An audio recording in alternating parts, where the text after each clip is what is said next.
In honor of the Islamic holy month of Ramadan, let's all take a few minutes to understand the role and impact of fasting in Islam. The Arabic word for fasting is saum. It's derived from a Syriac term meaning to abstain. However, in its religious context, saum refers specifically to Islamic fasting as prescribed in the Quran and the Hadith.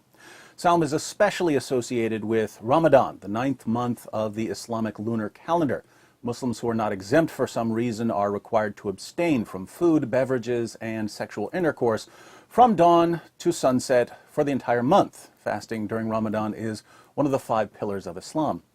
If all of this sounds innocent, it's not. Ramadan is killing Muslims, not only spiritually, but also physically.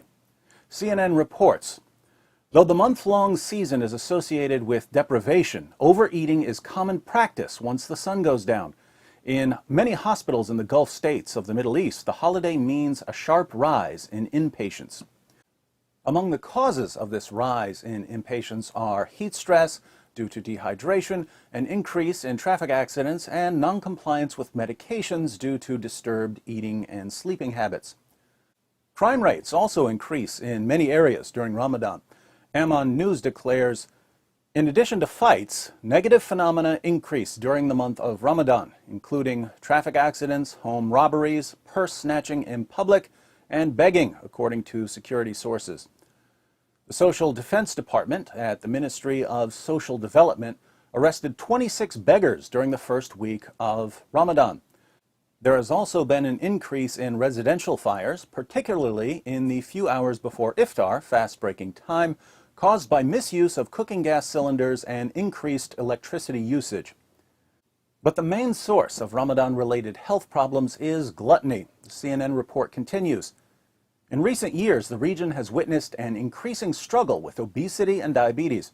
Last month, a United Nations study rated many Gulf Cooperation Council countries as among the world's fattest.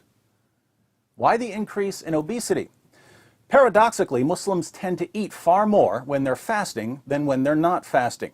You see, Ramadan isn't simply not eating. It's gorging yourself before sunrise, taking a break while the sun's out, and gorging yourself again at sundown, a diet recommended by no doctor ever. Let's look at some numbers from a Muslim country. According to the National Consumer Institute of Tunisia, Muslim consumption of basic food products doubles during Ramadan. Milk consumption goes from less than 1 liter per person in other months to around 2 liters per person during Ramadan. Yogurt consumption more than doubles, skyrocketing from 5.4 pots per person to 12.9 pots per person. Egg consumption goes from just under 13 per person to 26 per person. Consumption of rolls goes from 0.6 kilograms per person to 1.4 kilograms per person.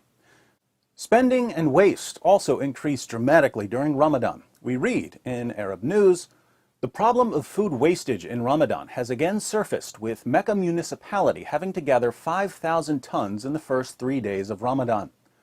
According to one report, Saudis spend 20 billion riyals on Ramadan shopping compared to 6 billion riyals they spend in other months. Osama al-Zaytouni of the municipality told Arab News on Thursday that this was in addition to the collection of 28,000 sheep carcasses in 2 days. He said the municipality had installed 45 waste compressors in central Mecca, close to the Grand Mosque, and deployed 8,000 cleaners for the month. At the beginning of Ramadan, the Ministry of Commerce and Industry expressed concern that 45% of the waste in Ramadan consists of food.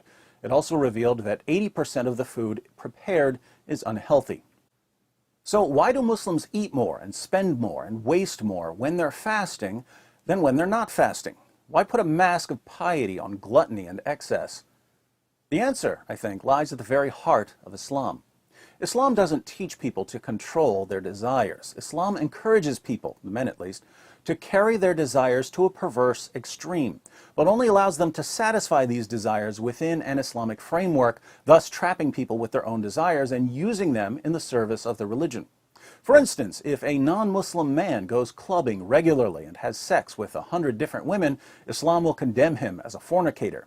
But if this same man converts to Islam and joins the jihad movement, he can marry 4 women and take home sex slaves after every battle and be perfectly righteous before Allah even if he has sex with 100 different women. Notice, same desire in both cases, sex with lots of women, but one is acceptable and the other is unacceptable, based on whether it's advantageous to Islam. Likewise, if a psychopath goes on a killing spree, brutally murdering men, women, and children, he's surely going to hell, according to Islam. Unless, of course, he's killing men, women, and children in a terrorist attack for the sake of Allah, in which case his violent massacre will earn him a one-way ticket to paradise. The psychopath wants to kill either way, but Islam provides the framework for pleasing Allah while satisfying the desire. According to Muslim sources, the tribes of Mecca were violent, lascivious, and gluttonous. Muhammad didn't change their behavior when he forced them to convert to Islam. He made their desires even more extreme and presented them with only one way to satisfy them. And when you can take the lowest, most animalistic part of people and convince them that it's the best part of them and that they're serving God by killing and raping and shoveling food into their mouths, you've just made yourself an army. Hence the rapid spread of Islam. Should we be surprised that Ramadan is a month-long series of gluttonous feasts that Muslims call fasting and view as one of their highest religious duties? Not at all. When Muhammad's your prophet, you don't have someone who can give sight to the blind or raise the dead. You only get one miracle. Behavior that's normally regarded as selfish or harmful is miraculously transformed into the will of God.